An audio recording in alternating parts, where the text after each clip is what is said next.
Assalamualaikum warahmatullahi wabarakatuh dan salam sejahtera buat kita semua.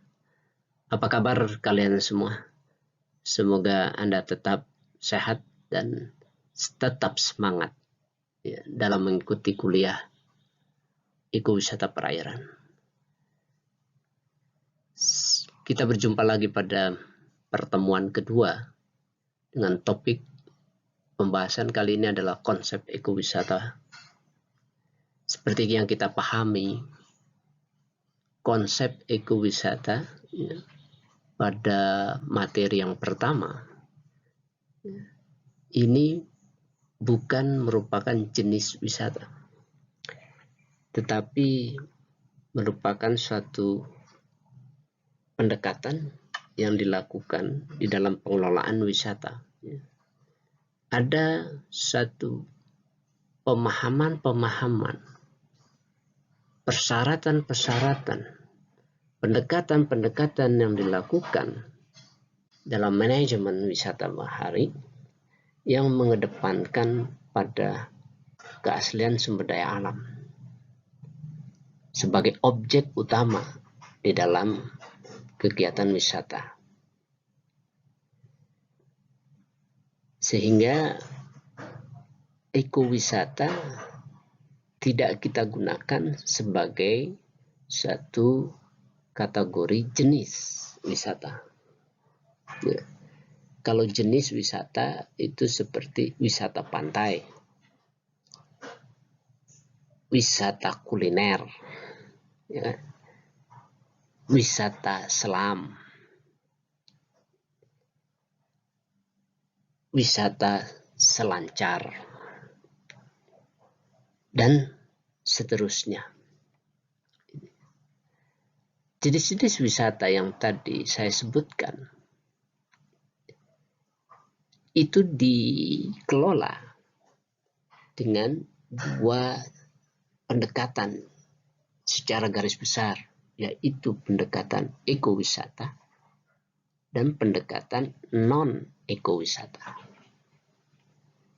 Nanti kita akan bahas lebih detail lagi yang terkait ekowisata dan non-ekowisata.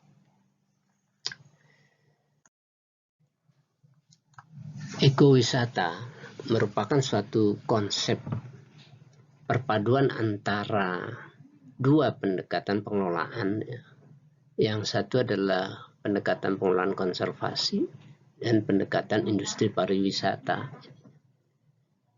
Sementara ekowisata sendiri lahir di dalam pengembangan pengelolaan konservasi, di mana salah satu pilar atau azas pengelolaan konservasi adalah pemanfaatan terbatas, selain daripada azas utamanya adalah perlindungan sumber daya. Nah, sehingga pemanfaatan yang terbatas yang tidak mengutamakan eksploitasi sumber daya, maka dipertimbangkan ekowisata menjadi hal yang paling cocok untuk pemanfaatan di dalam kawasan konservasi.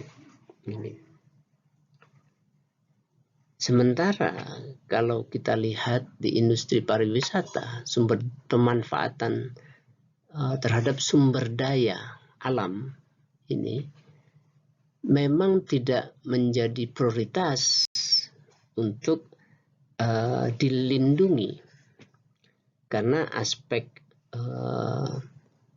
demand dari pengunjung ini lebih diutamakan di dalam konsep industri pariwisata. Sehingga sumber daya alam itu hanya menjadi satu komponen pelengkap di dalam industri pariwisata.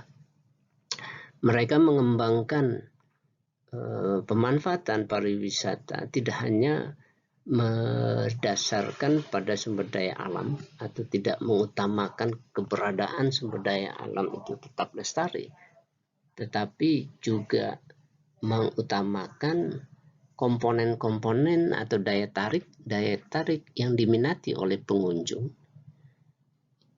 yang kemungkinan akan memberikan dampak terhadap sumber daya alam. Misalnya dengan pembangunan fasilitas, media wisata, ya, membangun bangunan, melakukan kegiatan-kegiatan yang berorientasi pada kepuasan wisatawan, intinya. Nah, seringkali menimbulkan kerusakan pada sumber daya alam, intinya. Nah, dengan sentuhan ekowisata, khususnya industri pariwisata yang berbasis pada sumber daya alam ini, itu menjadi terbantukan di dalam hal menjaga kelestarian sumber daya alam. Jadi industri pariwisata juga terbantu terhadap aspek pengelolaan sumber daya alamnya, sementara konservasi juga terbantu dalam aspek pemanfaatan sumber daya alamnya. Sehingga pendekatan ekowisata ini memberikan manfaat di dua sektor ini.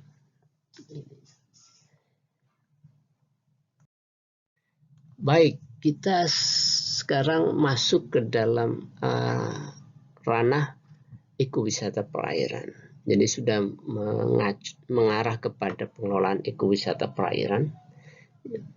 Di dalam manajemen ekowisata, ya, kita menawarkan objeknya adalah sumber daya alam. Ini, ya. Industri pariwisata alam itu sama, juga menawarkan sumber daya alam ininya terhadap sumber daya manusia, ya, terhadap pengunjung ininya. Diharapkan pengelolaan wisata itu harus sesuai dengan kebutuhan pengunjung. Namun kepuasan ini apabila dia tidak sesuai dengan kaedah-kaedah kehidupan sistem sumber daya akan menimbulkan kerusakan.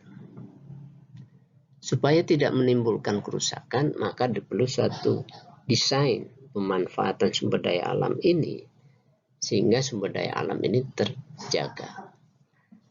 Nah, kalau kita lihat di komponen sumber daya manusia, ini siapa saja di sini ini, ya. Sumber daya manusia ini ada dua kelompok, yaitu manusia yang mengelola dan manusia yang dikelola. Manusia yang dikelola adalah pengunjung yang datang ke dalam kawasan. Sementara manusia yang mengelola adalah pengelola, ya, pemilik perusahaan, pemilik instansi, ya, kemudian karyawan atau pekerja di dalam kawasan itu sendiri. Tentu saja perusahaan ini sehat, ya, usaha ini sehat, itu akan memberikan dampak kepuasan terhadap pekerjanya. Itu kelompok yang pertama. Kelompok sumber daya manusia yang lain adalah pengunjung, wisatawan.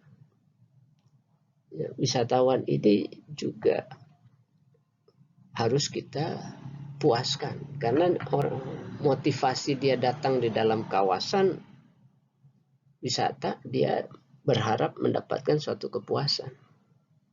Maka sumber daya alam ini kita tawarkan ke mereka supaya mereka puas. Ini,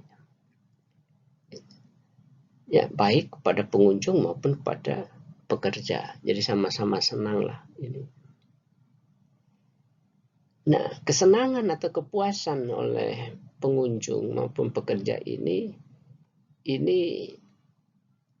di dalam ekowisata seharusnya tidak menimbulkan kerusakan. Tetapi apabila dia tidak dimanage pada skala prioritas sumber daya alam, tapi skala prioritas terhadap kepuasan pengunjung, kemungkinan akan menimbulkan kerusakan terhadap sumber daya alam. Ya. Nah, ini yang harus kita minimalisir, ya, mengurangi kerusakan itu, mencegah kalau perlu tidak terjadi kerusakan itu sendiri ininya. Konsep ekowisata adalah pemeliharaan terhadap sumber daya alam perairan ketika disentuh dengan manajemen ekowisata di sini. Nah, disinilah perbedaannya nanti. Suatu kawasan wisata di-manage atau dikelola dengan pendekatan ekowisata dan non-ekowisata. Ini.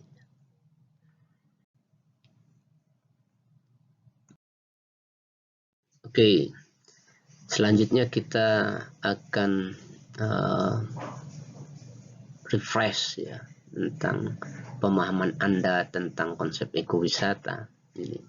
Dan ini juga menjadi ajang latihan buat kalian juga untuk mempertajam penguasaan konsep ekowisata. Saya tampilkan 3 gambar di sini. Dan saya sudah beri nomor 1, 2, 3. Ini. Nah, masing-masing gambar coba Anda jelaskan. Ya. Dengan perspektif konsep ekowisata menurut Anda. Masing-masing gitu ya. Saya tidak mengatakan mana yang paling tepat untuk ekowisata, tetapi dengan pemahaman ekowisata, Anda melihat gambar, apa komentar Anda tentang ini gitu ya. Kelebihan, kekurangan mungkin ya. Ada beberapa kata kunci yang bisa Anda gunakan di sini. Di antaranya seperti kata sumber daya, bagaimana sumber dayanya. Kemudian kelebihan dan kekurangannya di dalam konsep ekowisata gitu kan. Ini. Saya berikan waktu 3 menit mulai sekarang ya. Silakan.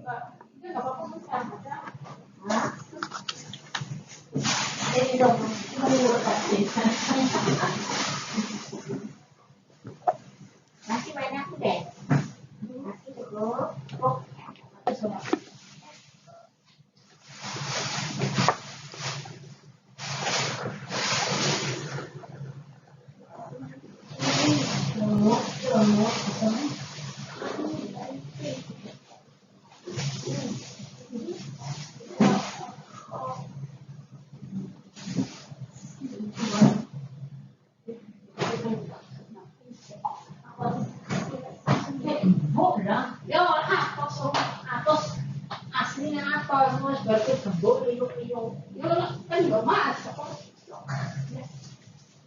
Coret-coretnya di kertas lainnya intinya.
Oke, saya kira sudah 3 menit Anda sudah menulisnya di dalam kertas kerja kalian ya.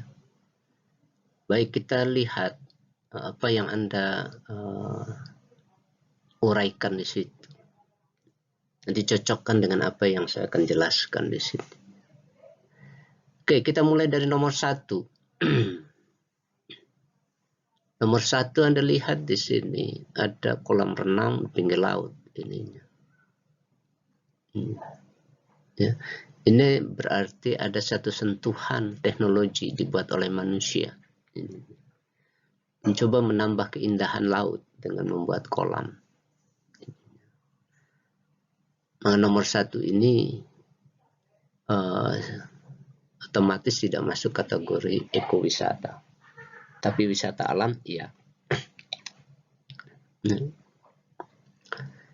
View yang ditampilkan adalah view yang dibuat oleh manusia.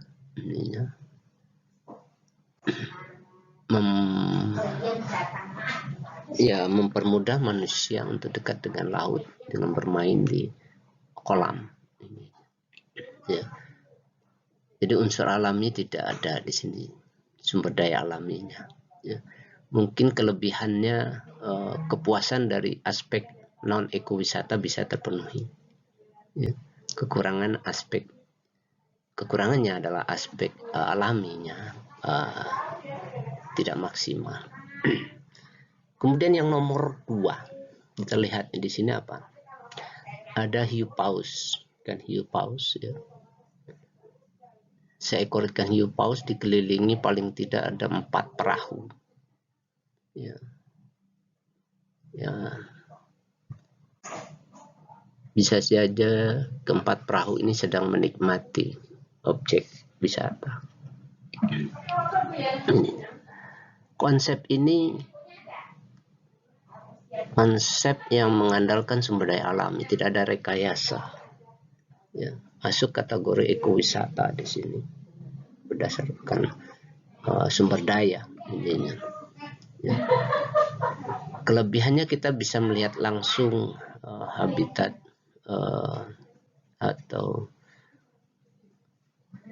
biota ikan hiu paus. Ya. Ini ada kelemahannya kah di sini? Apabila perahu-perahu ini itu memberikan dampak tidak nyaman pada ikan hiu paus, maka ini menjadi satu kelemahannya. Harapannya kita di dalam ekowisata, kita menikmati objek sumber daya ekowisata ya, secara alami. Artinya ikan hiu paus pun juga secara alami ya, tidak merasa terganggu. Sehingga kita tahu bagaimana pola tingkah laku, behavior dia secara alami yang tidak dipengaruhi oleh kehadiran 4 perahu-perahu ini. Ya, itu gambar 2. Kalau kita lihat gambar 3, habitatnya alami, yaitu mangrove dan perairan dangkal. Di bawahnya ada beberapa komunitas karang dan biota yang berasosiasi di sana. Ada jembatan kecil di sini yang memfasilitasi akses pengunjung untuk menikmati kawasan ini. Ya, konsepnya ekowisata. Tidak ada sentuhan yang merubah bentangan alam di sini. Ya. Kalau kita lihat dari jembatan ini sesuai dengan carrying capacity, ya secara ekosistem itu tidak berdampak berat terhadap ekosistem mangrove dan terumbu karang di sini. Artinya fasilitas yang minim di dalam ekowisata. Pengunjung juga bisa menikmati secara full tanpa terhalangi, tanpa dibuat-buat, tanpa terpaksa sumber daya alam dapat dinikmati. Ininya. Sementara sumber daya alam pun juga tidak merasa terganggu dengan adanya fasilitas ini. Nah, dari 1, 2, 3, konsep ekowisata yang paling baik adalah nomor 3. Kemudian nomor 2, tinggal itu ada sentuhan manajemen yang harus kita perbaiki, maka objek sumber daya ekowisata ikan hiu paus pun masih bisa kita kembangkan. Nomor 1 tidak bisa kita kembangkan ke ekowisata kecuali kalau kita tidak memunculkan kolam renang di pinggir sini yang merubah bentangan alam laut. Bentangan alam laut itu yang asli tidak ada kolam renang. Ini. Mudah-mudahan kalian paham dan silakan cek jawaban kalian masing-masing. Kalau ada yang sama, Anda akan mudah memahaminya lebih lanjut ininya, sehingga Anda bisa meningkatkan pemahaman. Bagi yang tidak sesuai, itu menjadi koreksi dan kalian cepat memperbaiki mindset kalian terhadap konsep ekowisata. Setelah tadi Anda coba untuk menguraikan ya perspektif ekowisata, ya ada yang betul, ada yang tidak, ini tidak masalah ya. Nanti kita akan bahas lebih detail lagi agak di ujung dari slide pertemuan hari ini. Nah, namun sebelum ke arah sana, saya ingin menguraikan komponen-komponen daripada ekowisata itu sendiri. Ya. Mulai dari unsur daya tarik wisata di sini. Jadi kegiatan ekowisata atau wisata itu ada paling tidak ada 4 yang Anda inginkan. 1, biasanya yang paling penting adalah ada yang dilihat, gitu. Jadi kalau Anda mau berwisata, yang pergi ekowisata, objeknya harus bisa dilihat. Berarti ada yang dilihat. Apa yang mau dilihat? Apakah bawah air, ya, terumbu karang, komunitas terumbu karang dengan berbagai biota-biota yang berasosiasi dengan ekosistem terumbu karang, ya, seperti alge, ikan karang, moluska, krustase, gitu. Ya, berbagai jenis rumput laut, kemudian faktor abiotik, pasirnya, kemudian ada konstruksi dari karang atau life form yang kita kenal selama ini. Ya, itu kalau di bawah air. Atau Anda ingin melihat pantainya, pantai yang pasir putih, bersih, panjang, lebar, indah, gitu ya. Atau Anda ingin melihat ombaknya, atau Anda ingin menikmati airnya, ya, yang jernih dan bekerja-kejar, atau mangrove-nya, ya, atau lamun, atau penyu, atau dugong, gitu, ya. Jadi ada yang dilihat di situ. Gitu. Yang kedua, ini terkait dengan destinasi, ada yang dituju. Tempatnya di mana? Apakah di Kepulauan Seribu atau di Raja Empat, gitu ya. Ininya. Atau di Pangumbahan, Ujung Genteng, gitu ya. Ya. Itu yang dituju. Anda mau ke pantainya atau ke pulaunya atau mau ke gunung, ya, itu adalah tempatnya dituju. Yang ketiga, tentu saja ada yang dinikmati. Kalau Anda yang dilihat adalah karang, Anda bisa menikmati. artinya dengan snorkeling, selam. Gitu. Kalau ingin lihat air lautnya, Anda bisa dengan kano, ya, selancar apabila Anda memanfaatkan gelombang. Ya. Tidur-tiduran di pantai kalau Anda ingin melihat berada di kawasan pantai. Ada juga yang komponen tambahan, itu ada yang dibeli biasanya pengunjung itu, souvenir ya, meskipun tidak wajib ya, tidak semua wisatawan membeli. Tapi kalau komponen yang dilihat, yang diingin, yang dituju dan yang dinikmati itu menjadi komponen utama di dalam berwisata. Jadi kalau Anda tidak memperoleh 3 ini, tujuan, dilihat, ya, kemudian objek yang dilihat dan yang dinikmati, berarti Anda tidak berwisata.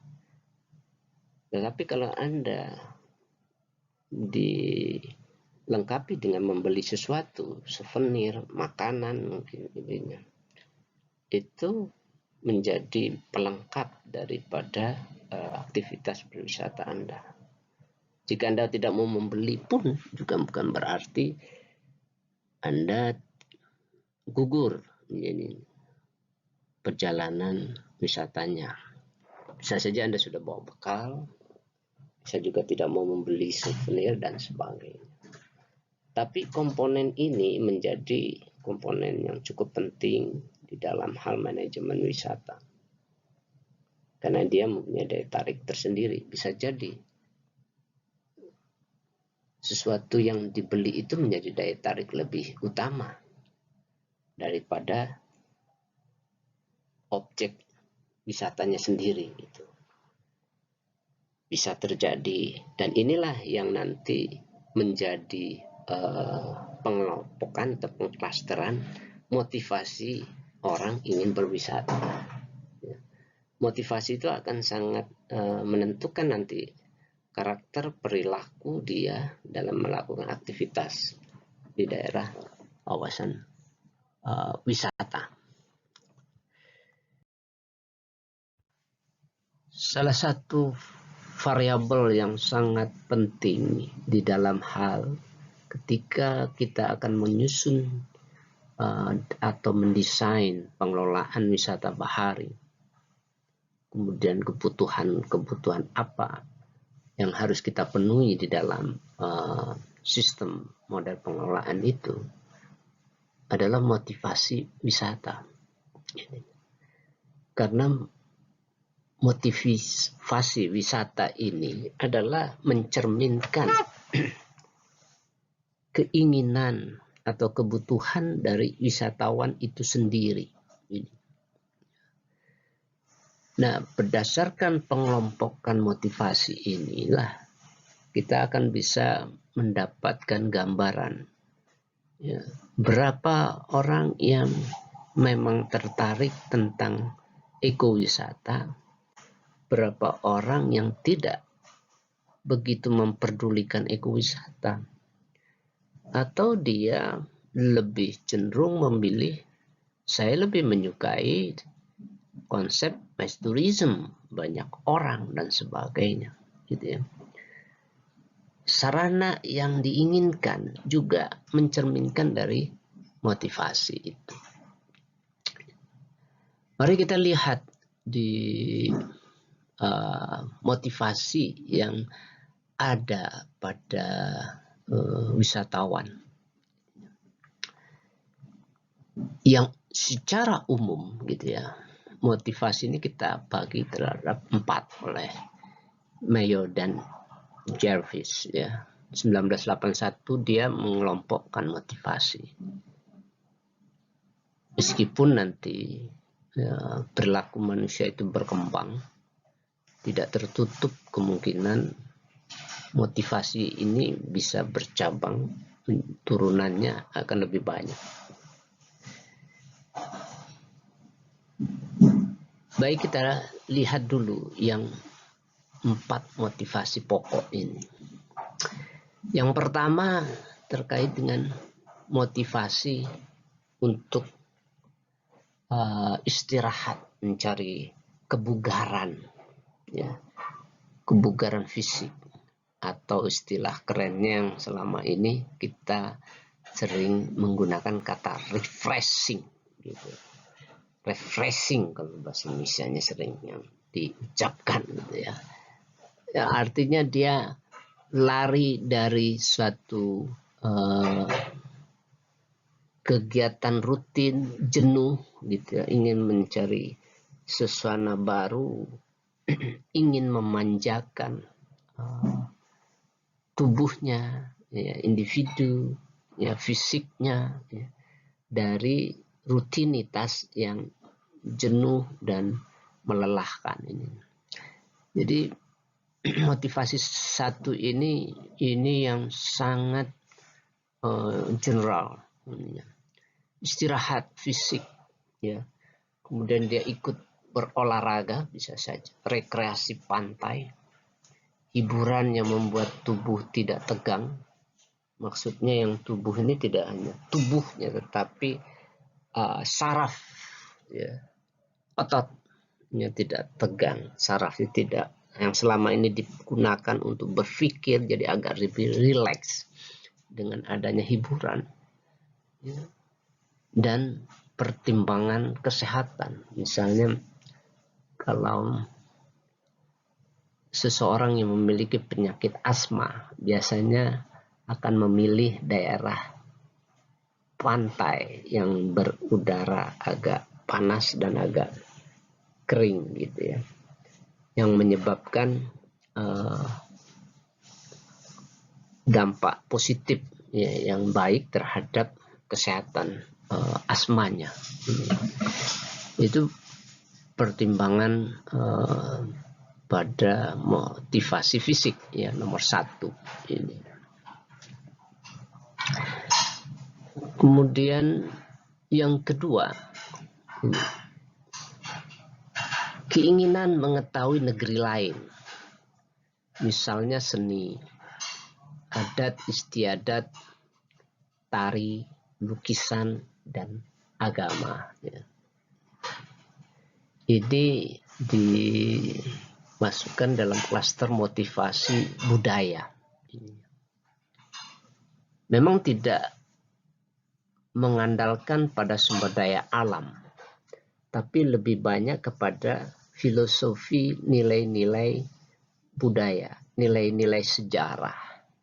Jadi ada proses edukasi yang diambil dari objek ini untuk wisatawan, bagi wisatawan, ya, sehingga dia mengenal kehidupan-kehidupan yang arif pada masa lalu, ya, ataupun dia mengambil pelajaran-pelajaran dari kehidupan masa kelam yang lalu, masa buruk yang mulai nilai-nilai budaya yang negatif itu menjadi pembelajaran bagi dia sehingga dia tidak ingin melakukan itu. Ininya. Itu juga masuk kategori budaya. Ininya. Sehingga motivasi ini memang agak berbeda dengan motivasi yang satu ataupun nanti yang kita bandingkan dengan motivasi 3 dan 4 ini. Nah, poin ini juga masih relatif banyak, ya, kelompok ini, ya. Ya, tadi nomor 1 ini yang paling besar, nomor 2 ini relatif besar, ya, juga, meskipun di bawah dari motivasi yang satu berdasarkan presentasi orang yang memanfaatkan motivasi ini untuk melakukan wisata. Yang ketiga, intinya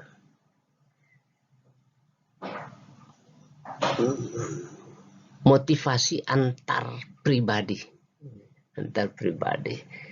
Jadi nomor 3 ini kalau kita definisikan, ya, keinginan, ya, bertemu dengan muka-muka baru, mengunjungi teman atau sanak saudara, melarikan diri dari kegiatan sehari-hari, ya, yang ditujukan kepada keluar dari lingkungan sehari-hari tanpa memiliki tujuan khusus seperti ke gunung, ke pantai dan sebagainya, di mana gunung, pantai itu menjadi objek untuk mendapatkan atau menghilangkan rasa kejenuhan. Kalau itu menjadi tujuannya, maka dia masuk kategori 1. Jadi kalau melarikan diri dari kegiatan sehari-hari ininya untuk sambil mendapatkan refreshing, mendapatkan kesegar bugaran dari fisik tubuhnya, maka masuk dalam kategori 1. Tapi kalau sekedar dia melarikan diri dari kegiatan sehari-hari, itu bisa dilakukan dia pindah kamar, pindah ke kantor, ke rumah. Jadi dia tidak masuk kantor dalam 2 hari 3 hari, ataupun dia ke tempat saudaranya. Nah ini bersifat pribadi. Nah ini perbedaan antara nomor 1 dan 3 itu di objeknya saja. Jadi, nah yang penekanan variabel pada motivasi antar pribadi ini adalah beralasan pribadi, beralasan relasi, hubungan, beralasan kekeluargaan, ya persaudaraan ininya. Bertemu dengan muka baru. Misalnya saya ingin bertemu dengan teman, ya.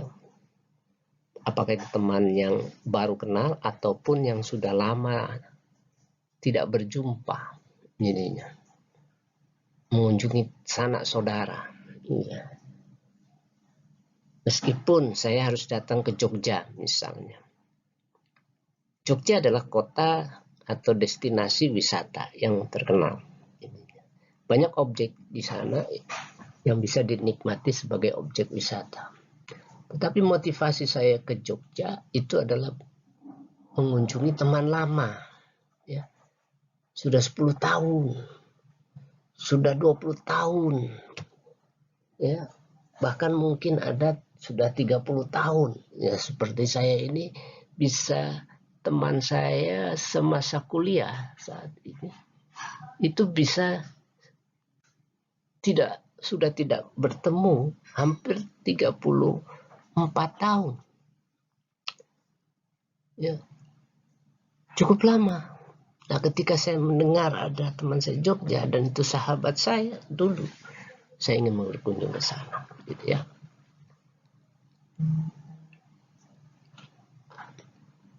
Ini alasan. Jadi ini motivasi saya berkunjung. Ketika dari sana, tentu saja saya akan dapatkan kepuasan. Kepuasan yang pertama adalah saya bertemu dengan sahabat lama. Ini. Nah, itu berwisata. Kalau seandainya saya diajak oleh teman saya berkunjung ya ke objek wisata lainnya di Jogja ataupun ke Borobudur, idenya yang merupakan objek budaya, saya mendapatkan nilai plus pengalaman wisata. Tetapi saya datang ke Borobudur, motivasinya bukan karena budaya, tapi karena teman, idenya. Saya diajak ke pantai, idenya. Ya, saya dapatkan objek wisata pantai. Tetapi motivasi saya berkunjung ke tempat teman. Nah, ini motivasi. Ya, kita bicara motivasi. Yang keempat, ini yang agak tidak lazim ininya. Motivasi status dan martabat. Tidak lazim, tetapi sekarang sudah mulai banyak. Ya. Mulai banyak karena memang ini menjadi satu pergeseran culture, pergeseran budaya, animo, ya, bahwa mereka melakukan kegiatan berorientasi pada pencitraan. Nah, ini bahayanya pencitraannya. Karena motivasi status dan martabat ini kebutuhannya itu akan pengakuan, perhatian, penghargaan, dan reputasi ininya. Ya. Dengan teknologi yang canggih saat ini, dengan HP, ya, Anda bisa mempublish apa yang Anda lakukan, mengumumkan apa yang Anda lakukan, ya, maka ini menjadi, ya, dorongan seseorang untuk melakukan motivasi ini, gitu ya. Sedikit-sedikit Anda upload di IG, Instagram, upload di Facebook, ya kan? Upload di WAG. Ini tujuannya adalah mendapatkan perhatian, pengakuan. Oh, Anda sudah sampai ke tempat sana, Anda sudah berhasil, mampu mencapai lokasi itu. Hebat, gitu kan kata anak-anak gaul sekarang ini. Sudah sampai ke Raja 4, gitu kan. Jadi, ya, itu terlepas daripada isi dari aktivitas wisata Anda di Raja 4. Tetapi paling tidak Anda sudah puas dengan disebut oleh teman-teman Anda sudah sampai ke Raja 4. Gitu. Nah, motivasi ini memang tidak sehat di dalam kegiatan wisata. Tetapi bagi pengusaha wisata tidak peduli dengan ini. Ini dilihat juga sebagai salah satu sumber pendapatan bagi mereka, sumber pemasukan bagi mereka, karena orang rela mengeluarkan uang dengan motivasi ini. Ya, saya punya kisah ini, ya. Ini mungkin mudah-mudahan bisa mudah dicerna, ya, untuk motivasi ini. Ya. Ketika seorang istri meminta kepada suaminya ataupun kepada teman laki-lakinya atau pacarnya atau siapa saja yang bisa diminta untuk memenuhi keinginannya untuk melakukan perjalanan wisata ke suatu tempat ini, ya, yang tempat itu penuh gengsi, ya, bereputasi, branded, ya, orang akan memberikan nilai plus ketika kita berkunjung ke arah sana, ya, oleh publik. Ini tidak sehatnya di sini. Tetapi ini menjadi makanan empuk bagi pengusaha wisata. Ya. Misalnya dia ingin sekali ke Prancis, Menara Eiffel. Ya. Siapa yang tidak kenal dengan Menara Eiffel di Prancis? Orang kalau berwisata ke Prancis, waduh, jempolnya mungkin sudah 2, kalau perlu dipakai jempol kaki. Tetapi ketika kalau orang akan berwisata ke Cipanas, Garut, ya mungkin tidak sebesar jempol yang ke Eropa ininya. Tetapi kita lihat motivasi ini tidak memberikan manfaat yang banyak terhadap nilai filosofi dari wisata. Ketika si istri meminta kepada suami, ini contoh yang tadi saya lanjutkan, ya, sementara suami atau kepala rumah tangga ini tidak memiliki kemampuan yang berlebihan, Maka ini menjadi suatu hal yang sangat tidak mudah untuk memenuhi itu. Ini. Namun karena keinginan dorongan itu mungkin di lingkungan rumahnya, di lingkungan RT, orang sudah banyak yang ke sana, tapi dia sendiri yang mungkin di antara beberapa ibu-ibu itu belum ke sana. Dia merengek ke sana. Karena saking sayangnya si suami ini terhadap istrinya, dia berusaha lah memenuhi. Kita tahun depan ke Eropa. Gitu. Kemudian dia berusaha mengumpulkan uang dan pinjam sedikit lah di kantor mungkin ininya, mengorek tabungan cukup dalam, berangkatlah ini mereka. Ya karena pas-pasan anak-anaknya nggak usah dibawa, mereka berdua saja. Anak-anaknya rela berdoa, silahkan mama dan papa berwisata ke Eropa. Gitu.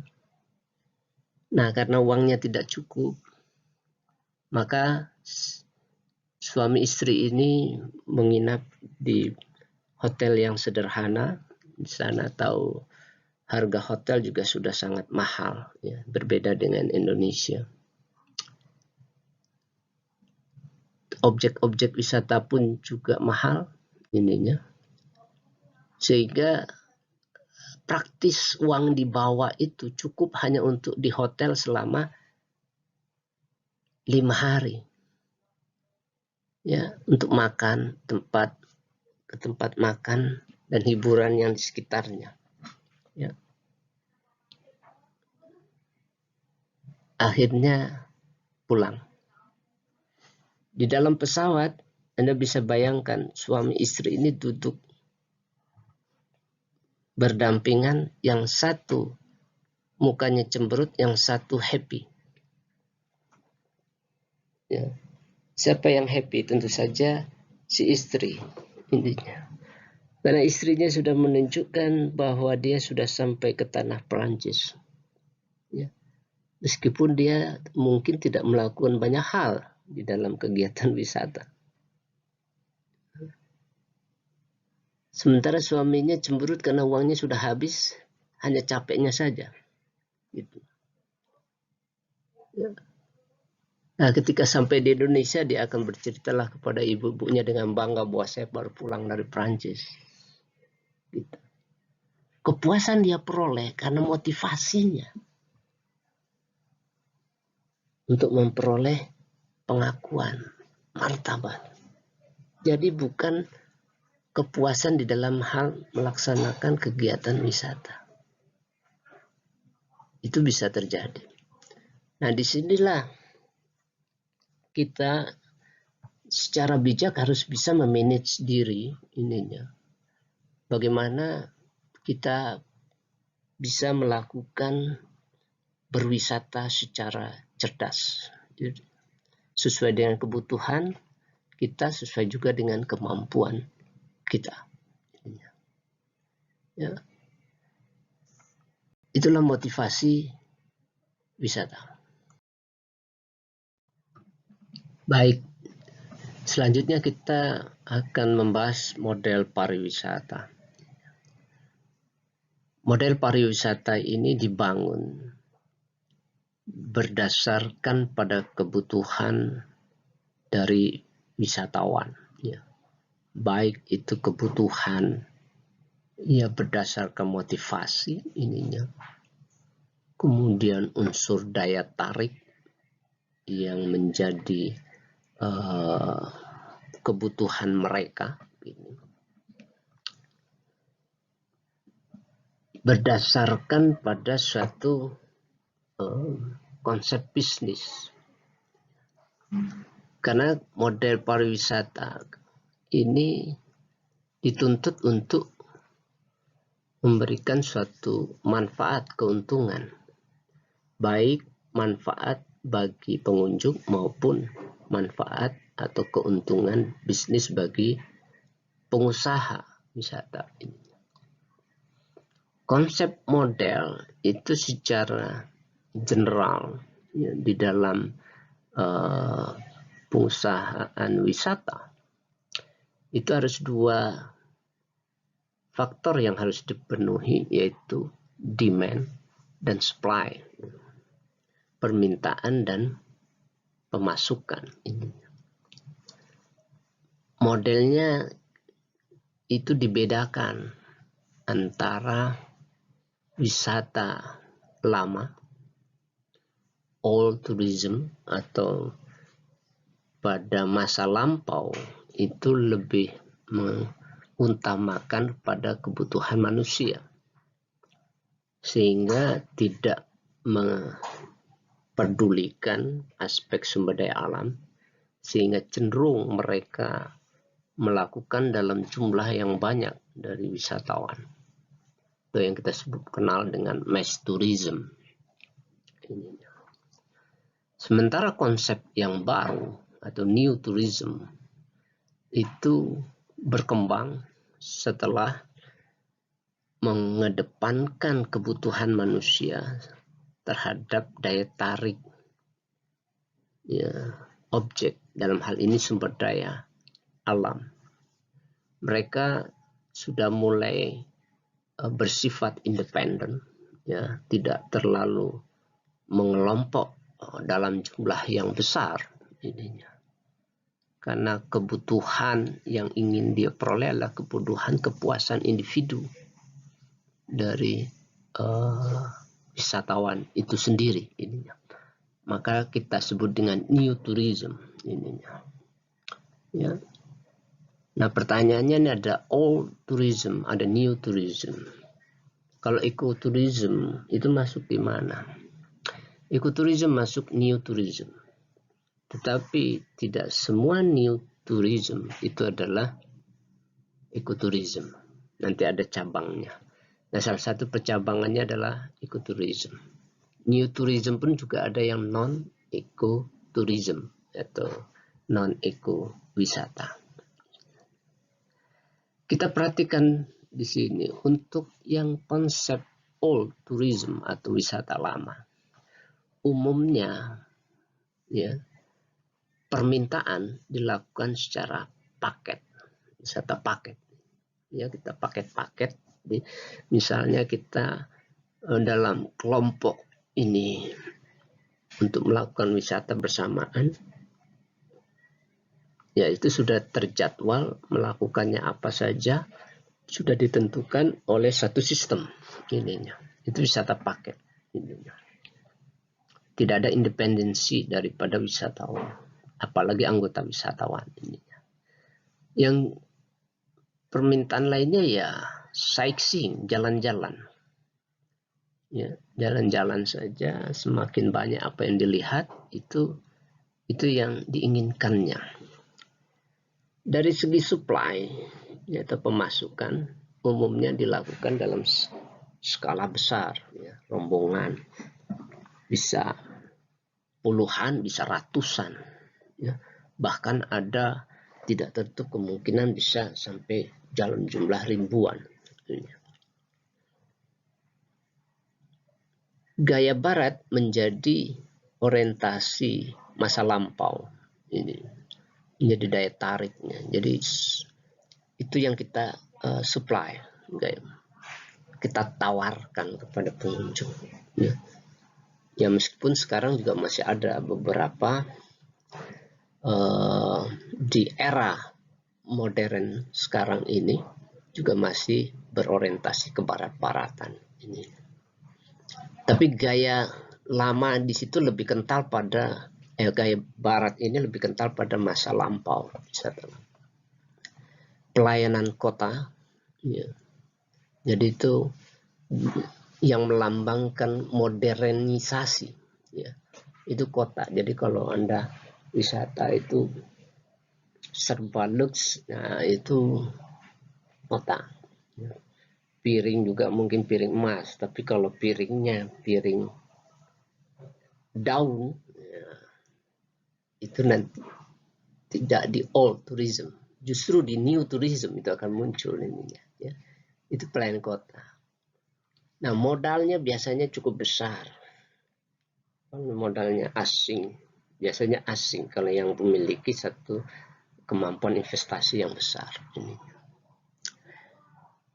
Variabel supply lainnya adalah ketergantungan lebih besar kepada atraksi atau buatan manusia ataupun sarana ininya. Jadi yang sifatnya kepuasan lahiriah ini saja yang dikedepankan. Itu model wisata lama. Nah, kalau kita lihat di wisata baru, perjalanan yang tadi yang kelompok paket itunya sekarang sudah mulai independen.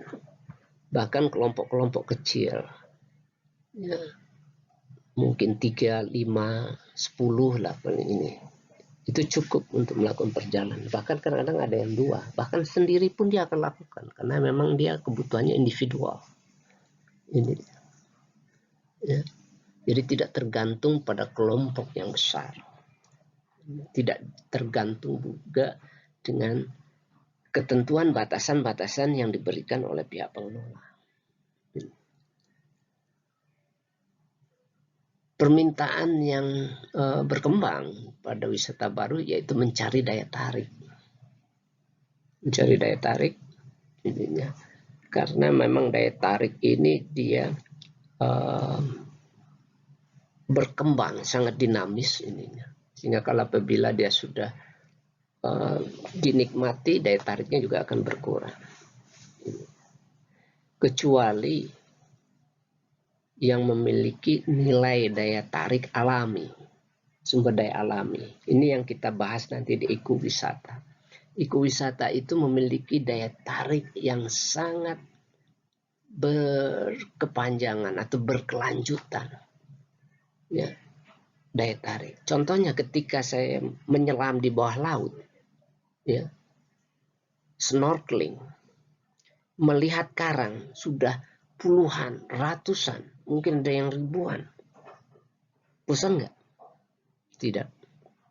Disitulah biodiversity, keragaman, keunikan daripada satu sistem ekologi yang diciptakan oleh Tuhan itu membuat daya tarik itu tidak cepat jenuh. Itu kelebihan dari ekowisata. Ya. Makanya permintaan yang menarik, yang lebih menarik di wisata baru adalah dia menggali daya tarik yang langsung dapat dinikmati. Tidak hanya just sightseeing, jalan-jalan saja.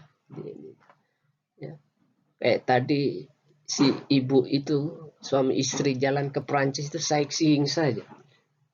Jadinya, ya, itu kepuasannya juga terbatas. Gitu.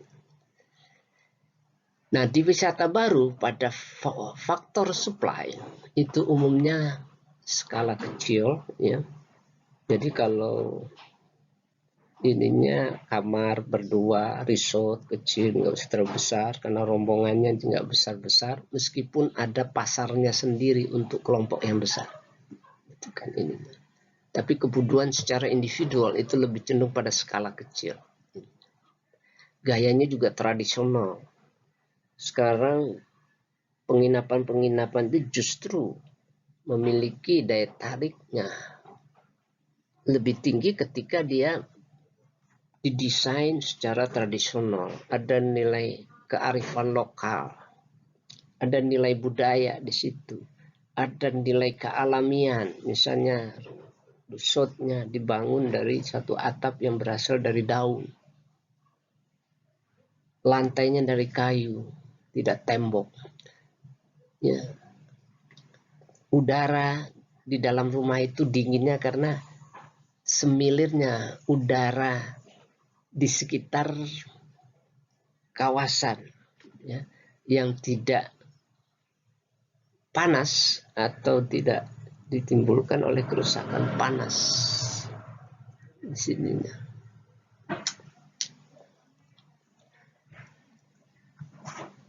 Nah, gaya tradisional lebih menjanjikan ya daya tarik untuk supply-nya dibandingkan dengan gaya barat. Jadi gaya-gaya barat sekarang sudah mulai ditinggalkan pada wisata baru ini. jalan dengan gaya tradisional, maka pelayanannya juga lebih diminati adalah pelayanan perdesaan. Pelayanan perdesaan dengan tentu saja dengan standar kebersihan, standar keindahan ya, tetapi profilnya itu dan mekanisme pelayanannya mengandung nilai-nilai budaya desa. Ini pelayanan pendesaan. Dari segi modal, ininya mungkin lebih banyak berbasis pada kemasyarakatan. Basis masyarakat, keterlibatan masyarakat lebih banyak. Kontrol pemilikan lokal, peranan lokal juga akan lebih baik, karena kenapa? Menggunakan aset-aset sumber daya lokal, sumber daya alam, sumber daya lokal. Karena sumber daya alam di daerah tentu saja dituntut kontribusi dan peranan dari masyarakat di sana. Ini sangat penting ini di dalam aspek manajemen nanti. Dari aspek supply objek, ketergantungan objeknya sumber daya wisata itu lebih besar kepada lingkungan dan sumber daya alami serta budaya asli. Ini supply-nya. Nah,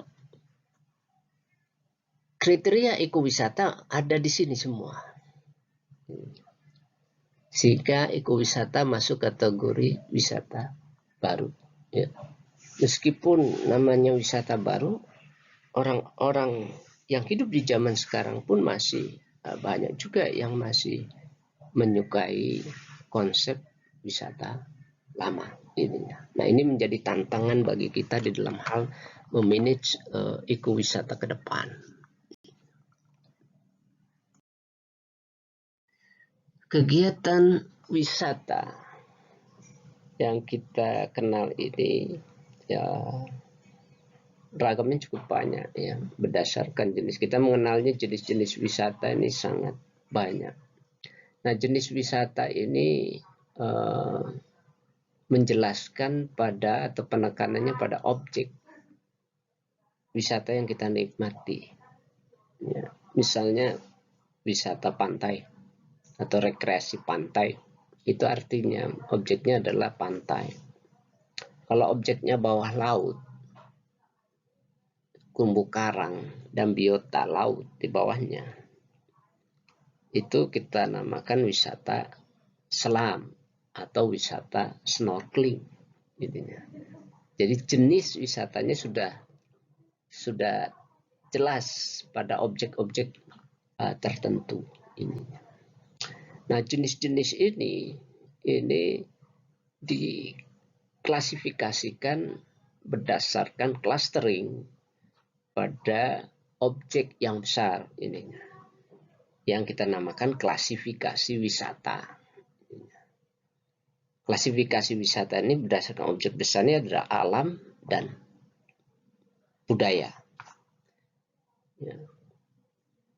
Brun tahun 1995 mengungkapkan atau menyatakan klasifikasi ini wisata ada 3, ya, yaitu wisata alam atau nature tourism, wisata budaya cultural tourism, dan wisata ekowisata. Ya, 3 ini ekowisata atau green tourism, atau sebagai salah satu alternatif wisata pada saat itu disebut alternatif tourism. Ya. Setelah sekian lama mass tourism itu berkembang. Wisata alam, objek besarnya adalah memanfaatkan sumber daya alam sebagai objek untuk pengembangan aktivitas wisata, atau Anda ingin mendapatkan kepuasan pada sumber daya pokoknya adalah alam. Sementara budaya objeknya adalah budaya. Nah, dua klaster ini sangat clear, jelas ininya. Tetapi di nomor 3 ini bukan berdasarkan objek, tapi lebih banyak pada pendekatan dalam hal menikmati objek atau mengelola objek wisata itu sendiri. Pendekatannya adalah eko. Eko itu adalah pendekatan secara alami. Tidak hanya alam saja, tapi alami. Alami itu artinya ada sistem alam yang digunakan pada komponen-komponen sumber daya alam. Karena ada komponen sumber daya alam yang dikelola tidak secara alami. Ini. Misalnya Anda memindahkan komponen sumber daya alam dari tempat lain ke tempat yang satunya, itu tidak sistem alami namanya. Ya. Jadi pendekatannya yang menjadi sistem. Jadi artinya sistem ekologi yang alami, yang seimbang. Ya. Tidak dipaksakan, tidak dibuat, tidak dimodifikasi terlalu banyak. Itu ekowisata. Nah, kita lihat 3 klasifikasi ini masing-masing. Yang nomor 1 ini adalah wisata alam. Wisata alam merupakan aktivitas wisata yang ditujukan pada pengalaman terhadap kondisi alam atau daya tarik panoramanya, lingkungannya, pemandangannya, ya, atmosfernya juga, atmosfer alam, kenyamanan, kesejukan, gitu kan. Itu yang diberikan terhadap alam, diberikan oleh alam terhadap manusia. Itu masuk kategori wisata alam. Nah, wisata alam ini kita tidak membahasnya di klasifikasi ini bagaimana pendekatannya. Nanti kita akan pendekatan pengelolaan dan penikmatannya ya. Kita akan bahas nanti di nomor 3. Kita pindah dulu ke nomor 2, ini adalah wisata budaya. Wisata budaya, objeknya adalah budaya. Jadi sesuatu buatan manusia yang telah dilalui, telah dilakukan manusia masa lampau, itu memiliki nilai sejarah, ya, sehingga di dalam masa kini nilai-nilai sejarah masa lampau itu menjadi budaya yang menjadi hal pembelajaran bagi manusia era sekarang, era saat ini. Jadi kalau kita lihat definisinya oleh Brun, wisata budaya merupakan wisata dengan kekayaan budaya sebagai objek wisata dengan penekanan pada aspek pendidikan. Di sini menariknya bahwa budaya ini hanya bisa dinikmati sebagai objek wisata apabila wisatawan itu mendapatkan suatu kepuasan di dalam proses pembelajaran daripada yang dia lihat dan dia baca, dia pelajari dari objek budaya yang dinikmati dalam kegiatan wisata budayanya. Ya. Objek budaya ini pada kegiatan-kegiatan atau nilai sejarah masa lampau itu ada yang memiliki value positif dan juga ada value negatif. Intinya value negatif apakah menjadi pembelajaran? Iya, tentu saja menjadi pelajaran apabila kita menyikapinya secara benar. Intinya ya, misalnya pada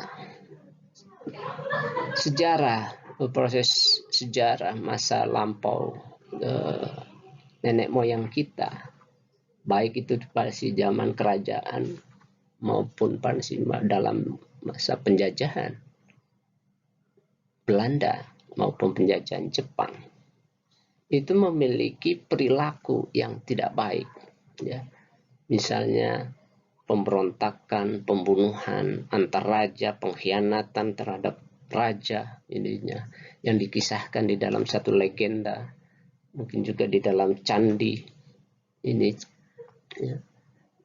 Dan kita ataupun di dalam museum, ya, yang kita bisa mempelajarinya, membacanya dan mengetahuinya bahwa ini hal-hal yang negatif. Nah, hal-hal yang negatif ini harusnya dicerna oleh wisatawan sebagai suatu pembelajaran agar kita tidak mencontoh hal-hal yang negatif dan tidak mengulangi untuk kemajuan bangsa ke depan. Ini bukan berarti menonjolkan hal-hal yang negatif pada wisata budaya, justru menghancurkan generasi-generasi mendatang untuk melakukan hal yang atau mengulangi sejarah yang lama. Bukan demikian. Itu unsur yang negatif, value yang negatif, ya. Kalau value-value positif itu sudah pasti kita mendorong spirit, semangat dari generasi muda, pengunjung, wisatawan ini untuk bisa berperilaku baik seperti budaya yang kita miliki, ya. Budaya santun, budaya ramah gitu, ya. Budaya sopan, budaya menghargai nilai-nilai luhur gitu. Itu hal yang positif atau value positif yang bisa diambil sebagai aspek pembelajaran pendidikan di dalam wisata budaya. Nah, ketika itu bisa diambil, maka kita akan mendapatkan satu kepuasan di dalam menikmati objek budaya, ya. Kalau tidak, cenderung seseorang yang dipaksakan untuk berkunjung pada objek budaya akan cepat jenuh, tidak menarik ininya. Nah, kalau dia tidak menarik baginya dan dia tidak mendapat kepuasan, maka dia tidak melakukan kegiatan wisata. Kalau kita menggunakan definisi pariwisata, ya, karena kalau kegiatan seseorang yang melakukan kegiatan wisata, salah satu syaratnya adalah mendapatkan kepuasan. Yang ketiga, ekowisata ini. Nah, ekowisata ini pendekatan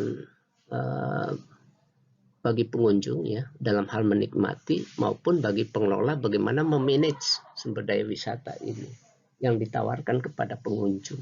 Ini, ya, objeknya bisa alam, bisa juga budaya. Ya. Nah, alam apabila dikelola dengan ekowisata, maka tentu saja ada beberapa kriteria yang harus dipenuhi di sini.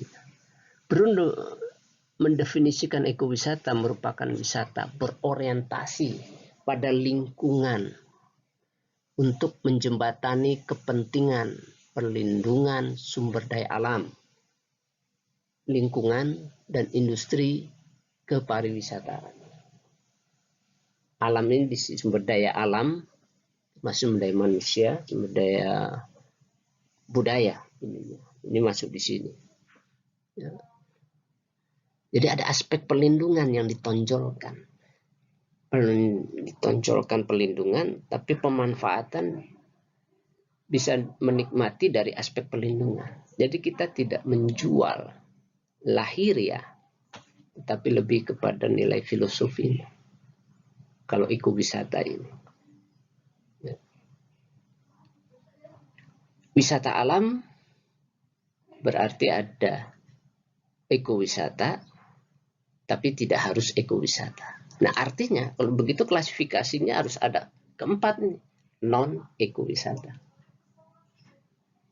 Tidak, ya, itu apabila dia klasifikasinya, ya, Brun tidak memasukkan ada 4 klasifikasi ininya. Ya, karena ketika dia tidak masuk di dalam pendekatan ekowisata, maka dia pasti non ekowisata intinya. Ya. Berarti kalau ekowisata bisa alam, bisa budaya. Wisata alam bisa ekowisata, bisa non ekowisata. Begitu juga budaya. Budaya juga bisa ekowisata, bisa non ekowisata. Ya, saya tidak membahas lebih dalam pada wisata budaya. Saya lebih banyak nanti penekanannya ke wisata alam di sini, di mana pada wisata alam pun juga adalah yang mengikuti kriteria-kriteria yang mengedepankan aspek alami, sumber daya alami, ya, yang menjadi dasar pada pengelolaan ekowisata. Nah, ini saya perlu memperlihatkan beberapa gambar, ya, yang masuk kategori klasifikasi wisata alam di sini, yang tadi sudah kita bahas. Dari 6 gambar yang ada di sini, ini menunjukkan objek wisatanya adalah sumber daya alam. Ya, mulai dari pinggir ini pantai, ini juga pantai, ini pantai di atasnya. Ini ada ombak, ininya, kemudian ini terumbu karang, ya, bawah laut, dan juga sebelah kanan ini bawah laut ininya. Ya. Namun wisata alam ini, ya, di manage atau dikelola dengan pendekatan yang tidak sama. Jadi ada yang ekowisata, ada yang non ekowisata ini. Ya. Coba kita perhatikan. Coba Anda lihat, kira-kira menurut Anda yang mana yang masuk ekowisata, mana yang tidak? Ini.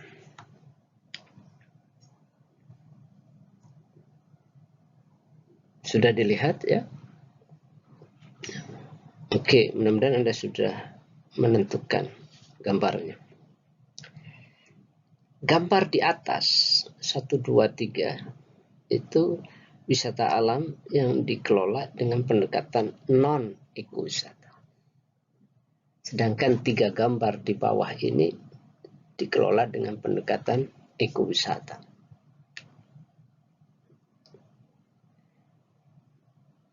Apa ciri atau indikatornya? Nah, kalau kita lihat gambar di atas, ya, gambar yang pertama sebelah kiri ini, objeknya masih alam, pantai, tetapi banyak disentuh modifikasi. Ya. Beberapa tanaman mungkin ditanam. Ini seperti ini ditanam. Ini kelapa. Ini. Kemudian juga dari sisi ada aspek pengunjung juga ini terlalu rapat idenya. Ya. Ini sebenarnya kalau sudah mendekati ekowisata, ya. Tapi ini batas paling bawah ekowisata yang masuk dalam kategori non ekowisata. Nah, kalau kita lihat yang di tengah ini sudah clear non ekowisata karena pengunjungnya sudah terlalu padat. Objeknya, ya, alamnya ini sudah hampir tertutup dengan manusia. Ini lebih clear ininya. Sementara yang gambar kanan ke atas ini sudah banyak bangunannya, lebih dominan daripada vegetasi pantainya ada di sini. Ya. Sehingga faktor alami sudah jauh berkurang dengan adanya bangunan yang terlalu dominan di sini. Begitu juga view pantai di sini, aktivitasnya terlalu ramai ininya. Ciri ekowisata itu sepi. bukan sepi pengunjungnya, tetapi pada jarak tertentu itu tidak terlalu banyak orang yang terdapat di situ, sehingga manusia pengunjung itu bisa menikmati lebih puas terhadap alam, bukan terhadap manusia. Nah, berbeda sekali dengan yang di bawah, ini tidak terlalu banyak orangnya. Jadi dominasi sumber daya alamnya lebih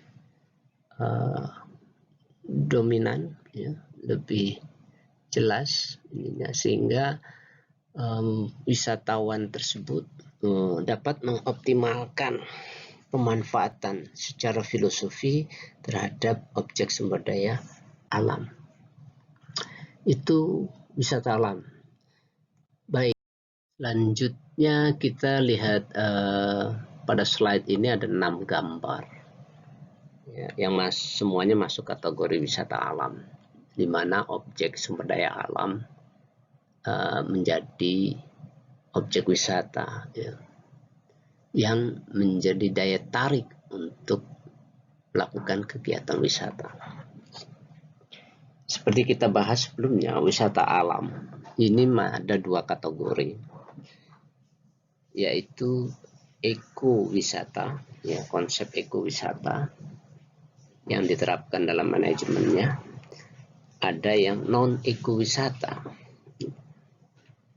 Nah, dari 6 ini coba Anda lihat mana yang non ekowisata, mana yang ekowisata. Silakan. Nah, Anda sudah bisa lihat, Anda bisa tentukan di sini. 3 gambar di atas ini, ya. Yang di atas itu adalah non ekowisata, ya, meskipun objeknya alam, ya. Indikator ekowisata memang tidak terpenuhinya secara baik, ya, atau secara sempurna. Beberapa sepotong, bahkan mungkin sangat sedikit ininya. Misalnya yang gambar 1 kiri atas ini, meskipun ini kesannya alami, tetapi ininya profil pantainya itu tidak alami, ya.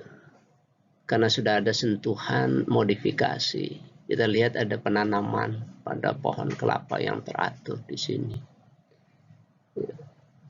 Kemudian jarak pengunjung pun di sini cukup dekat, gitu, ya. Sehingga objek ini menjadi objek yang menonjol di pantai, objek apa itu, tempat berteduh. Begitu juga yang di tengah. Yang di tengah ini sangat jelas, ya, bahwa objek manusia lebih menonjol di sini. Nah, kita lihat begitu banyak manusia di sini, pengunjung, wisatawan, sehingga pantainya tertutup dengan kehadiran pengunjung ininya, ya. Dan kalau kita lihat yang paling kanan, mungkin ini yang agak semi, ya. Semi ekowisata, ya. Sebenarnya hampir sama ini, yang kiri dan kanan ini mendekati ekowisata, tapi ada indikator yang tidak dipenuhi dengan sepenuhnya, di mana bangunan di sini, ya, hotel, ya, namanya fasilitasnya lebih menonjol, menyebabkan profil pantai, bentangan alamnya itu didominasi oleh bangunan ini sepintas kalau kita lihat ini. Dan juga kalau kita secara detail di sini, ini cukup ramai ininya, sehingga nuansa alamnya ini, ya, mungkin sekitar 50% atau kurang 50% lah ini, ya. Sebaliknya kalau kita lihat di bawah ininya, dominasi dari sumber daya alam memang lebih signifikan di sininya. Dan kesannya kalau di daerah ekowisata itu bukan orangnya yang terlihat, tetapi sumber daya alamnya.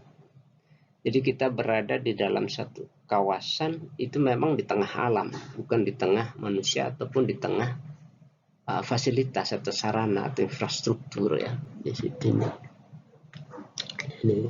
Nah ini yang dikatakan wisata alam dengan konsep ekowisata di bagian gambar yang 3 di bawah ini.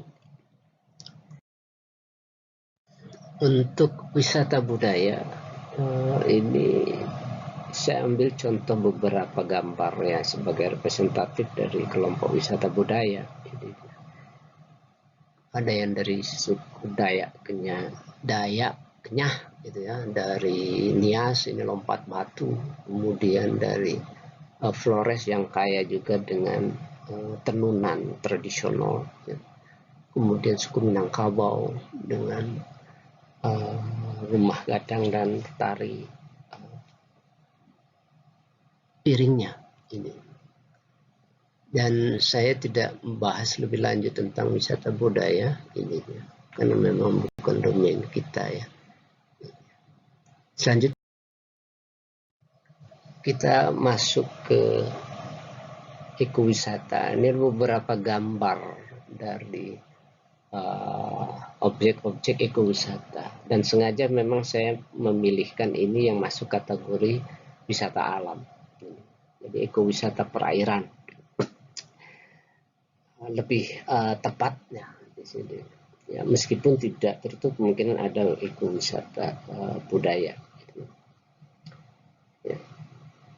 Nah, dari 6 gambar ini itu dicirikan dengan dominasi dari sumber daya alam yang terbentang bebas gitu ya, tidak terhalangi, tidak terokupai atau terduduki dengan bangunan yang dominan. Sementara pengunjung pun juga bisa mengoptimalkan di dalam menikmati pemandangan ya, kemudian objek yang lebih jelas dan lebih dekat terhadap keberadaannya di alam. Dan di sini juga wisatawan juga mendapatkan experience edukasi dalam hal mempelajari sifat-sifat alam. Ini termasuk juga mengenai behavior atau tingkah laku dari biota air yang ada, sifat-sifat hidup kehidupan di air ya, baik begitu juga mangrove, coral, pantai ini. Kemudian segerombolan ikan seperti yang di gambar di atas tengah ini. Ini yang di Raja 4 ini. Nah, ini ciri-ciri dari ekowisata yang bisa kita rasakan. Jadi kehadiran pengunjung tidak terlalu padat sehingga sangat mengganggu terhadap tampilan dari sumber daya alam tersebut. Baik, kita lihat selanjutnya pada overlap ya antar klasifikasi wisata, di mana wisata alam itu sebagian ada yang ekowisata, ada yang non ekowisata, ada juga yang berintegrasi atau bergabung dengan wisata budaya. Bisa juga penggabungan wisata budaya dengan konsep manajemen ekowisata ya. Nah, sehingga ada 6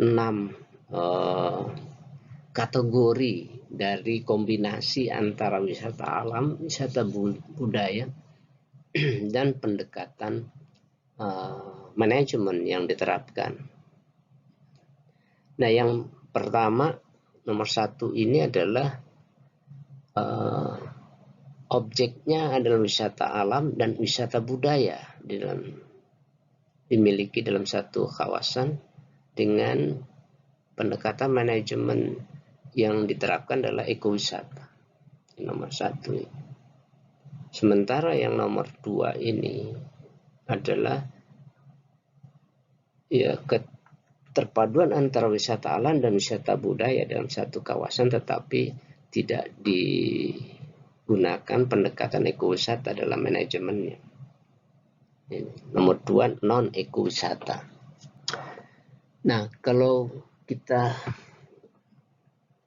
lihat ya, ada satu kawasan yang hanya memiliki objek sumber daya wisata alam saja, tapi dikelola secara ekowisata, maka nomor 4. Sementara hanya apabila wisata budaya itu saja objeknya dikelola ekowisata, nomor 3. Ya.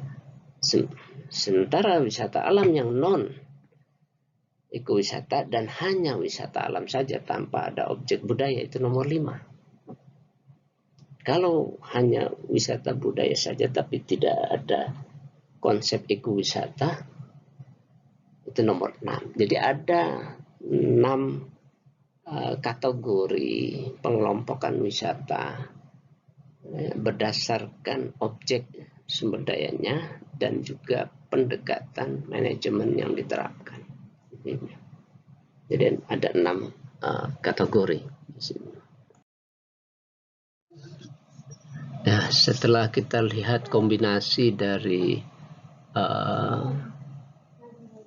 perpaduan antara sumber daya dengan pendekatan manajemen wisata, dan kita memiliki 6 kategori atau profil dari kegiatan wisata, maka yang masuk dalam konteks ekowisata itu adalah yang nomor 1, 3, dan 4 ya, yang pada slide yang sebelumnya ini, yaitu ekowisata yang memanfaatkan sumber daya alam dan budaya, atau ekowisata yang memanfaatkan sumber daya alam saja, atau ekowisata yang memanfaatkan sumber daya budaya saja. Ini. Nah, untuk pelajaran kita fokus pada 1 dan 4, yaitu ekowisata yang terkait dengan sumber daya alam. Ini. Dan pengertian ekowisata itu sendiri itu lahir pada tahun 1990. Nah, pertama kali ini diperkenalkan oleh The Ecotourism Society ininya. Jadi ini satu perkumpulan pencinta alam ini. Mereka menemukan suatu kenikmatan di dalam hal kegiatan wisata ketika mereka berkunjung ke daerah-daerah kawasan konservasi, di mana orangnya tidak terlalu banyak ininya, bahkan dominasi alam itu sangat kuat di situ, sehingga dengan didasari dengan rasa kecintanya terhadap alam, dia menikmati keindahan alam, menikmati juga interaksi dari komponen-komponen alam itu sendiri, yang menjadi objek baru bagi mereka untuk menikmati wisatanya. Jadi mereka mendefinisikan ini ekoturism itu adalah suatu bentuk perjalanan wisata ke daerah alami dengan tujuan mengkonservasi lingkungan dan melestarikan kehidupan dan kesejahteraan penduduk setempat. Nah, memang awalnya ini agak lambat berkembang ya, karena animo dari wisatawan itu masih berorientasi pada mass tourism ini. Namun lambat laun ini semakin disadari bahwa pendekatan wisata baru ini menjadi suatu daya tarik tersendiri yang bisa dikembangkan di masa yang akan datang, yang berorientasi pada wisata terbatas. Nah, 9 tahun kemudian Applewood itu mulai mempopulerkan ekowisata, dan ekowisata ini mulai populer itu menjelang akhir abad 20 gitu.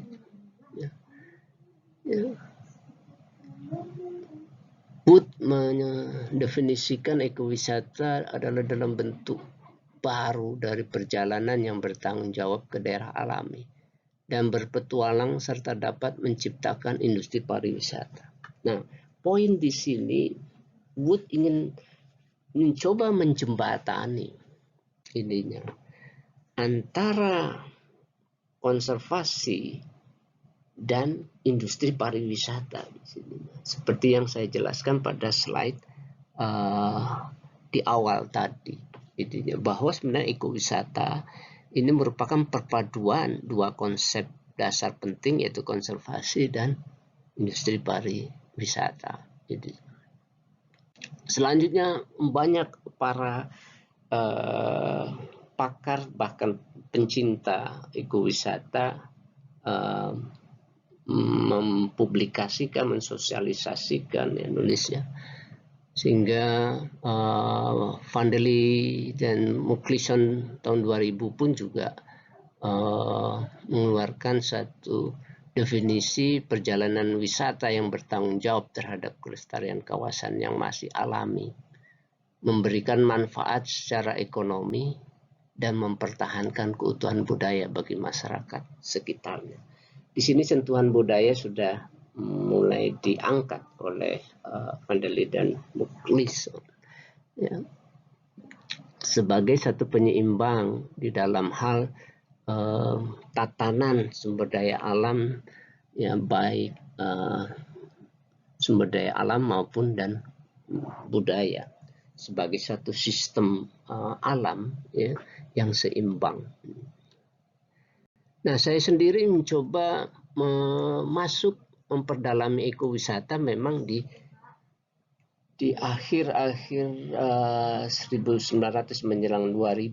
Jadi, ketika saya menggeluti awal dengan konservasi, ya, pengelolaan konservasi idenya, maka di situ juga ditemukan suatu potensi pengembangan wisata baru di dalam kawasan konservasi yang sangat berbeda sekali dengan bentuk-bentuk wisata di luar kawasan konservasi.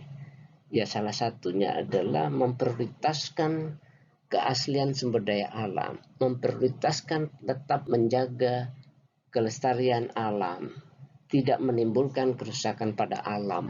Jadi upaya konservasi berjalan, tapi pemanfaatan kita peroleh di situ tanpa kita mengeksploitasi sumber daya alam ini.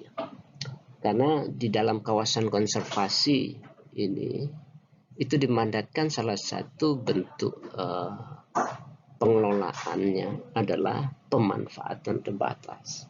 Maka model wisata seperti inilah yang sebenarnya bisa kita kembangkan di konservasi, yang kita kenal namanya akhirnya ini adalah dengan nama ekowisata. Nah, di dalam pertama kali saya menulisnya itu di dalam paper saya tahun 2007. Jadi, ya, definisi ini kemudian definisi itu saya adopt saya tulis dalam buku saya yang diterbitkan tahun 2019, sehingga memang definisi ini seolah-olah baru 2019 dipublish, tetapi sudah saya publish itu sebenarnya di 2007, tetapi karena itu tidak dalam bentuk buku, maka saya masukkan statement itu di dalam buku yang pertama kali yang saya tulis di 2019, yang mendefinisikan ekowisata merupakan bentuk wisata yang dikelola, ya, dimanage dengan pendekatan konservasi. Artinya ini juga menjadi tantangan bagi pengelola yang ingin mengembangkan ekowisata, juga tidak harus di dalam kawasan konservasi. Selama pendekatannya menggunakan prinsip-prinsip konservasi, dia ekowisata pun juga bisa dikembangkan di luar kawasan konservasi.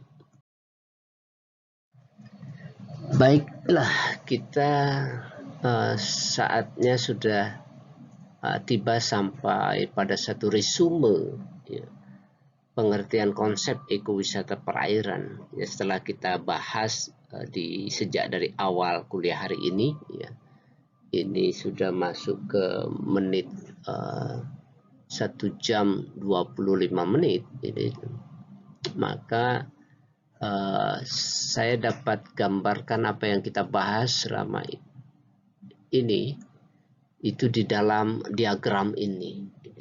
Inilah diagram konsep ekowisata perairan, di mana komponen manusia dan komponen sumber daya alam menjadi sama-sama penting di dalam satu sistem manajemen ekowisata perairan di sini.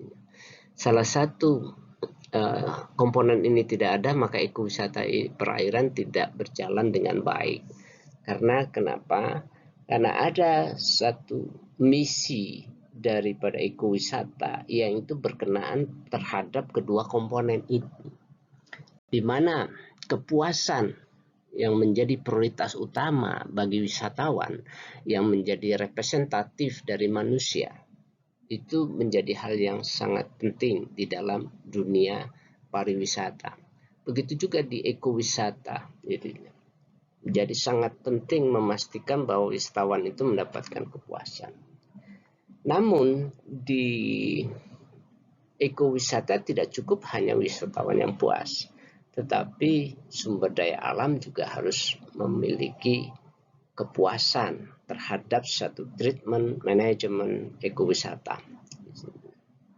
Selain kepuasan yang akan diperoleh sumber daya alam, ya, sumber daya alam juga merupakan satu objek ekowisata yang menjadi persyaratan di dalam industri ekowisata itu sendiri. Nah, kita lihat di sini manusia ini yang kita definisikan wisatawan maupun pihak manajemen itu di dalam manajemen ekowisata menjadi input. Input alam juga menjadi input sebagai objek wisata. Kalau manusia input sebagai satu pengelola, ya, satu unit pengelola, ya, di dalam ekowisata memerlukan satu unit pengelola di sini.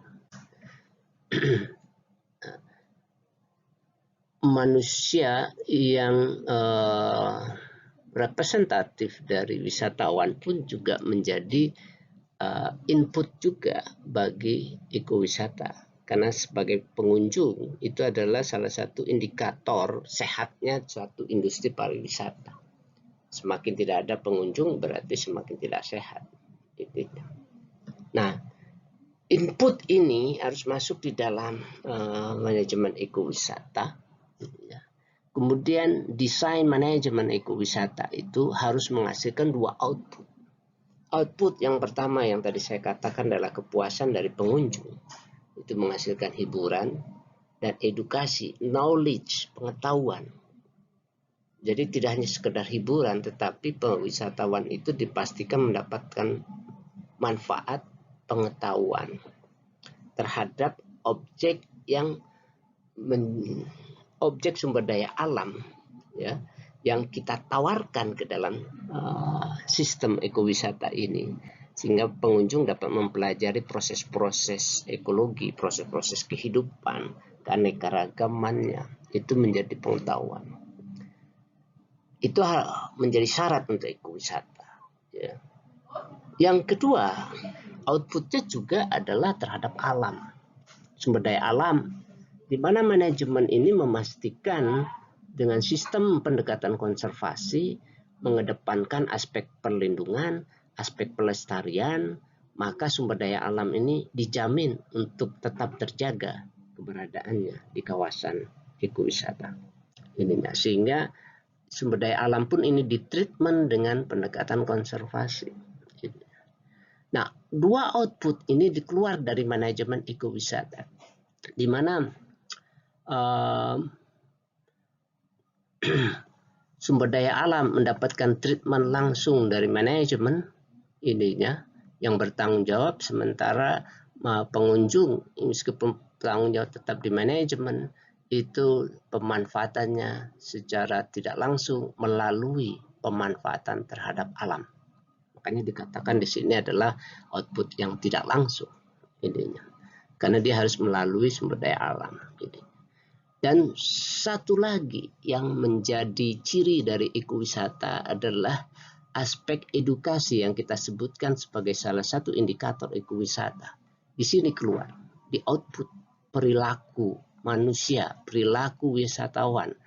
Ya, alumni dari kawasan ekowisata, dia akan timbul rasa cintanya terhadap sumber daya alam, sehingga perilakunya diharapkan akan lebih baik dan memiliki perilaku ramah lingkungan terhadap alam ketika dia sudah mendapatkan pembelajaran daripada sumber daya alam itu sendiri. Nah, tentu saja di dalam manajemen aspek edukasi ini harus ada di dalam kemasannya ekowisata. Misalnya adanya informasi mengenai biota-biota yang ada di sana, jenis ini hidup di kedalaman berapa, makanannya apa, ya jumlahnya di dunia cukup banyak atau tidak, di sininya langka atau tidak, ya sulit bereproduksi atau tidak, tumbuhnya lambat, apakah cepat tumbuhnya. Itu informasi yang disampaikan kepada pengunjung. Wisatawan akan peroleh informasi itu. Apakah itu melalui satu penjelasan melalui media atau melalui pemandu yang disampaikan secara lisan, ataupun dengan rambu-rambu yang ada di dalam kawasan ekowisata ini. Nah, sehingga manusia alumni ekowisata itu semakin cerdas terhadap sumber daya alam ininya. Nah, ketika dia tahu bahwa terumbu karang itu begitu lambatnya tumbuh, bisa sampai tahunan, 5 tahun, 10 tahun, bahkan untuk membangun suatu koloni sistem itu bisa sampai ratusan tahun, ya. Apalagi sampai membangun suatu skeleton kerangka seperti pulau kecil, itu bisa sampai jutaan tahun ininya. Sehingga kita akan sangat rugi ketika kita melakukan perusakan terhadap karang ininya. Dengan sekali injak, karang itu mudah patah, terutama yang karang bercabang ininya. Nah, sehingga dengan lambatnya karang, maka harapan kita akan kehilangan karang menjadi kekhawatirannya makin tinggi ininya. Sehingga timbullah rasa cinta kita terhadap karang, sehingga ketika ada orang lain menginjak karang, secara refleks kita akan mencoba menegurnya. Nah, inilah perilaku yang diharapkan dari seorang wisatawan ya pasca dia memasuki atau menikmati satu kawasan wisata. Ya, indikator ini tidak dimiliki pada konsep non ekowisata. Ya, itu perbedaannya yang menonjol pada konsep ekowisata. Selain aspek pemanfaatan yang kita peroleh dari aktivitas ekowisata yang lebih domain ya, dari kegiatan ekowisata yang berorientasi pada sumber daya alam adalah aspek kelestarian lingkungan, kelestarian sumber daya alam. Nah, sehingga konsep ini atau kegiatan ini harus mampu menjamin paling tidak ada 3 hal yang harus dijamin. Yang pertama itu ekowisata ini dijalankan, itu harus mampu menjaga ya proses ekologis yang tetap mendukung sistem kehidupan itu terus berjalan. Jadi proses ekologisnya tidak terganggu. Yang kedua, melindungi keanekaragaman hayati, biodiversity. Berarti tidak ada jenis yang hilang atau dirugikan dalam hal ini. Baik itu dia memiliki suatu nilai estetika atau keindahan maupun yang tidak. Tapi sistem, karena yang terkait dengan nomor satu, sistem ekologi, proses ekologi, rantai makanan itu tetap harus terjaga supaya keseimbangan alam terjamin. Nah, yang ketiga ini menjamin kelestarian. Apabila 1 dan 2 itu bisa kita peroleh, maka menjamin kelestarian dan pemanfaatan spesies dan ekosistemnya. 1, 2, 3 itu adalah modal daripada potensi sumber daya wisata. Jadi kalau kita ingin mengangkat sumber daya sebagai objek utama daripada wisata perairan yang berbasis eko.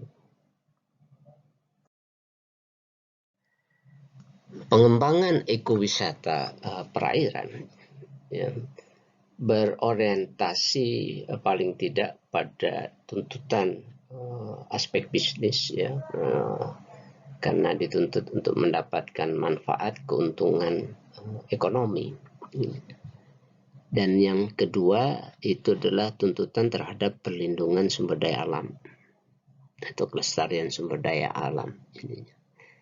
Nah, di dalam industri pariwisata, dua aspek penting di dalam menjalankan manajemennya yang harus menjadi pertimbangan di dalam satu manajemen, dan ini juga menjadi aspek penentu apakah pengusahaan wisata perairan ini berjalan atau tidak. Jadi pemenuhan terhadap dua aspek ini, aspek destinasi dan aspek market. Nah, untuk di dalam pengembangan wisata perairan yang menggunakan konsep ekowisata, aspek destinasi ini tidak melakukan eksploitasi alam, tidak melakukan pengambilan sumber daya alam, tidak melakukan perusakan terhadap sumber daya alam. Jadi tidak ada pemindahan terhadap sumber daya alam. Jadinya tidak ada perubahan. Jadi kita tidak mengubah ya sumber daya alam di dalam destinasi. Misalnya karang ditaruh di tempat yang lain, ikannya ditambahkan. Ya, tidak banyak, mungkin didatangkan dari tempat lain atau dipindahkan dari tempat sebelah ke sebelahnya. Ini juga tidak dibenarkan. Nah, destinasi yang kita desain itu hanya menggunakan jasa alam ya, dan masyarakat setempat untuk memenuhi kebutuhan pengetahuan pengunjung, fisik dan psikologis wisatawan ya. Dalam arti lain bahwa kita tidak menjual destinasi tetapi menjual filosofi. Jadi destinasi itu dari konteks filosofinya, tapi tidak terhadap desain fisik buatan yang ingin kita tawarkan. Misalnya memperindah sesuatu supaya lebih indah, tapi tidak asli. Di pantai kelapanya kita tanam supaya agak lebih indah, itu tidak asli juga. Nah, itu yang penanaman pohon kelapa, penambahan biota, penambahan beberapa komponen lingkungan ini, ataupun mengurangi, itu juga mengurangi nilai filosofi. Itu aspek destinasi. Bagaimana aspek market ini? Aspek market ini masih penting karena kita membutuhkan pengunjung, konsep product driven.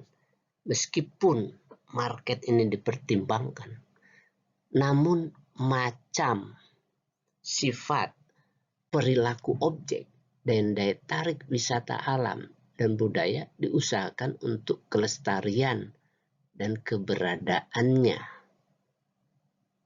sumber daya alam di habitatnya, di tempatnya, di porsinya, ya, sesuai dengan sistem ekologi, proses ekologi yang ada di dalam habitat itu. Ini. Ya, sehingga kita menawarkan sesuatu yang memang apa yang dimiliki di dalam habitat itu. Ininya. Jangan sampai kita menawarkan sesuatu, misalnya menambahkan sarana ininya dengan tujuan untuk meningkatkan daya tarik pengunjung, tetapi merubah bentangan alam. Nah, ini dihindari di dalam pengembangan ekowisata, karena kita justru untuk mempertahankan keaslian alam, bentangan alam, ya, keberadaan biota di dalam habitatnya. Nah, dua aspek ini yang menjadi kunci atau menjadi indikator di dalam pengembangan ekowisata.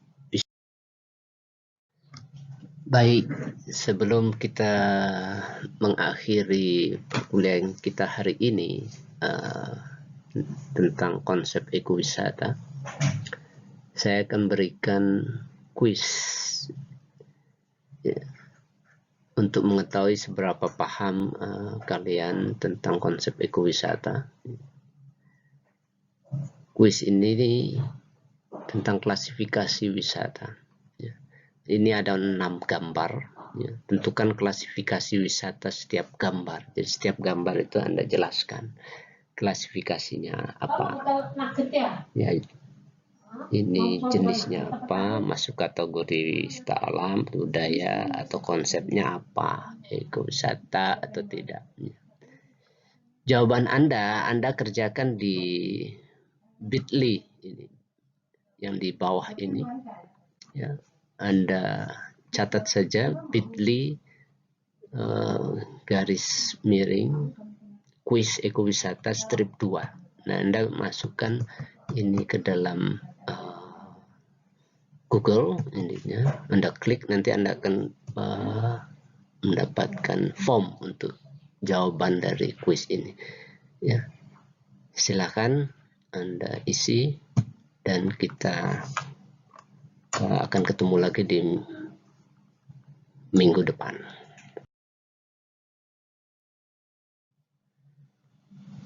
Baik, kita akhiri kuliah hari ini dan saya ucapkan terima kasih atas perhatian Anda selama 1 jam 40 menit ini. Semoga apa yang saya sampaikan dapat dipahami dengan baik, dan selama mengerjakan kuis dan apabila ada beberapa pertanyaan, Anda bisa juga sampaikan ke dalam grup ekowisata, sehingga nanti beberapa pertanyaan bisa saya jawab di kesempatan lain. Tetap semangat dan assalamualaikum warahmatullahi wabarakatuh.